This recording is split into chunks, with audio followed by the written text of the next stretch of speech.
आसमानी आफत से सावधान, भभक रहा है सूरज, क्या जल जाएगा इंसान। पूरी दुनिया पर एक खतरा मंडरा रहा है। ऐसे में 4 और 5 अगस्त का दिन बेहद अहम माना जा रहा है, क्योंकि इस दौरान कुछ ऐसा होने वाला है जिससे समूची पृथ्वी का ही अस्तित्व संकट में है। और अगर ऐसा हो गया तो कोई नहीं जानता कि इस धरती का वजूद बचेगा भी या नहीं। नमस्कार, आप देख रहे हैं जनभावना टाइम्स। आपके साथ मैं हूं अंकिता।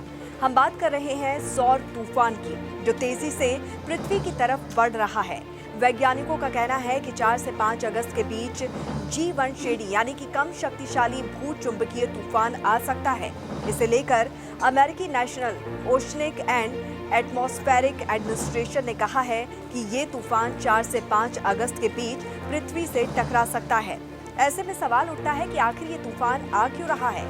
तो आपको बता दें कि वैज्ञानिकों का कहना है कि M श्रेणी की सौर ज्वाला ने विस्फोट के बाद इसे पृथ्वी की तरफ फेंक दिया था, और जैसे जैसे ये धरती के करीब आ रहा है तो ऐसे में संभावना है कि ये एक तीव्र सौर तूफान के हालात पैदा कर सकता है।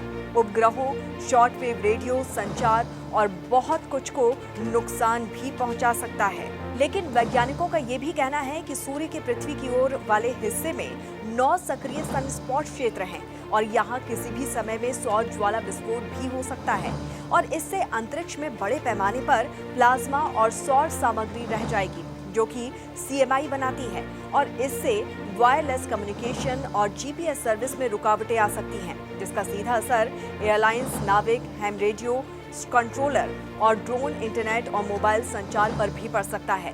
लेकिन बड़ा सवाल यह है कि आखिर सौर तूफान होता क्या है।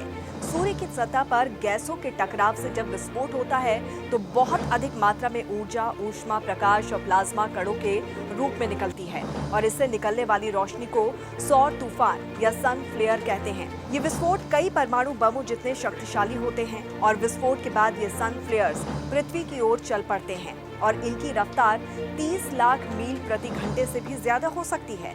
वैज्ञानिकों का कहना है कि सूर्य की सतह पर यह धमाका कभी भी हो सकता है, और जब ऐसा होता है तो बड़े पैमाने पर ऊर्जा निकलती है, और इसके साथ ही सूर्य से कई छोटे छोटे नाभिकीय कण भी निकलते हैं, और यही कण ऊर्जा के रूप में ब्रह्मांड में फैल जाते हैं। ये कण पृथ्वी से टकरा भी सकते हैं, लेकिन इसी दौरान धरती के गर्भ से निकलने वाली चुंबकीय शक्तियां वायुमंडल के आसपास एक सुरक्षा कवच बनाने का काम करती हैं। लेकिन कई कण चुंबकीय कवच को भी भेद देते हैं, जिससे सौर तूफान के धरती से टकराने का खतरा बना रहता है।